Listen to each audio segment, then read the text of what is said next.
but I'm a great drummer.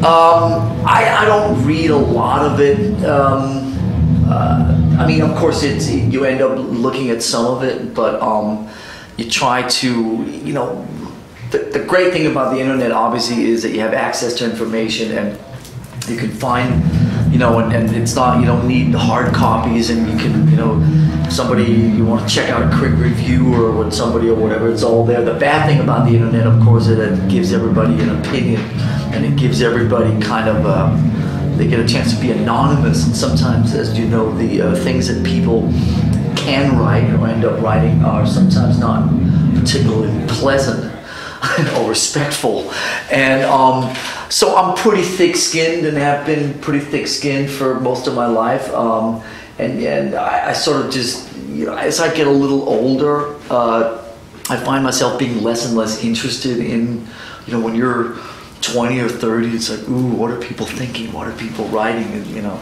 as you get to be 150 years old like me, it gets a little just less interesting. I don't do it as much. Sure. But obviously, when you know, when you know, you start a tour or whatever, you know, your managers, they send you 6 links to, you know, 6 reviews of the gig or whatever, that type of stuff. But I don't spend a lot of time sitting sort of Googling myself or finding out what somebody what they say. But I mean, listen, I'm an internet junkie as much as everybody else is, but not so much about myself. Looking for things that are more interesting. I think probably the weirdest, the one that, you know, while we're getting into the whole Napster thing, the weirdest thing in the wake of the Napster thing, and I'm not a guy who spends a lot of time defending myself. I'm not that I feel, you know, this particular need to sort of be combative back. But the one thing about all that Napster stuff, well, the 2 things about the Napster stuff that was really weird was that we were anti-internet, which was like I'm like, as I have probably in my house, I think we have like 9 computers. We have like a computer in like every room. I have a, you know, I have an iPad. I have like 3 iPhones. I mean, I'm the computer whore. Seriously, I mean, I'm the reason that fucking, you know, Steve Jobs sold half the devices that he has. Trust me. So this whole thing, like Lars Ulrich's anti-internet, that one's out there. The other one that came in the wake of all that stuff was this stuff about Lars Ulrich being really greedy. I've always had an incredibly aloof relationship with money. Like when I didn't have any money, it was not anything that mattered to me.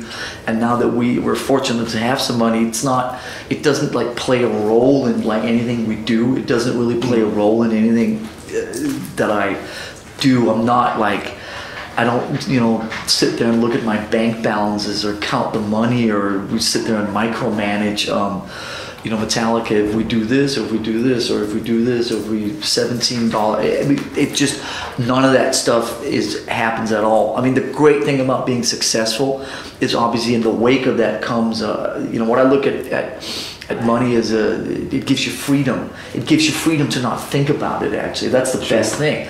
And it gives you freedom to kind of, you know, put as much money back into the shows and into the traveling and into, you know, making it all work. But this thing about like we're some sort of, you know, Gene Simmons like people that sit there and count pennies or something like that. I mean, it's absolutely preposterous. That is, those were the 2 strange things that came in the wake of all that, that we could just, are we control freaks? Absolutely. Guilty as charged, Your Honor. Slap on the wrist, all that stuff.